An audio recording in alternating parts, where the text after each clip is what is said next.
देश के कई राज्यों में बीजेपी की बड़ी जीत के बाद अलग अलग तरह से लोग अपनी जो प्रतिक्रिया है उसको जाहिर कर रहे हैं। इस वक्त मैं राजधानी लखनऊ में मौजूद हूं और ये जो मेरे पीछे इलाका है दरअसल ये गौतमपल्ली का इलाका है, लेकिन उसके ठीक बगल में एक बड़ा चुनावी पोस्टर आपको तस्वीरों में नजर आ रहा होगा जिसमें लिखा गया है कि 22 राज्यों में भगवा और बीजेपी का दबदबा। महत्वपूर्ण बात यह भी है कि इसमें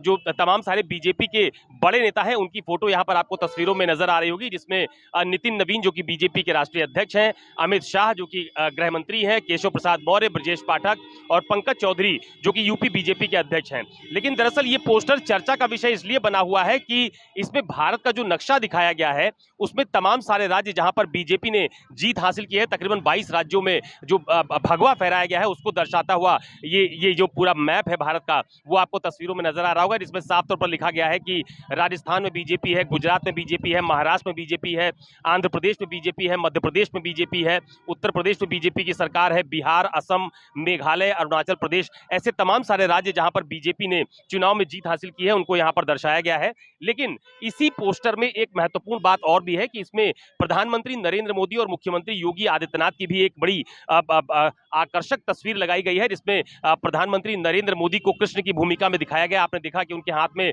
चक्र आपको नजर आ रहा होगा और इसके अलावा मुख्यमंत्री योगी आदित्यनाथ आपको धनुर्धर मुद्रा में नजर आ रहे होंगे। दरअसल उनको अर्जुन के स्वरूप में इस पोस्टर में दर्शाने की कोशिश की गई है। तो देश के अलग अलग राज्यों में जो विधानसभा चुनाव हुए वहां पर जिस तरह से बीजेपी ने बड़ी जीत हासिल की, उसके बाद ये एक बड़ा जो पोस्टर है, बैनर है, वो बीजेपी के नेता सच्चिदानंद पांडे की तरफ से यहां पर लगाया गया है और ये पूर्व सांसद प्रत्याशी रहे हैं लोकसभा क्षेत्र फैजाबाद अयोध्या से, तो उनकी तरफ से ये एक बड़ा पोस्टर, एक बड़ी होर्डिंग राजधानी लखनऊ की सड़कों पर लगाई गई है और ये अपने आप में एक बड़ा राजनीतिक संदेश देते हुए भी नजर आ रही है। महत्वपूर्ण बात यह भी है कि यूपी के तकरीबन 22 राज्यों में बीजेपी की सरकार है, लिहाजा उसको भी यहां पर दिखाया गया और एक बड़ा राजनीतिक संदेश देने की कोशिश भी की गई है। कैमरा पर्सन सरफुद्दीन के साथ अशोक तिवारी, लखनऊ, न्यूज़ 24।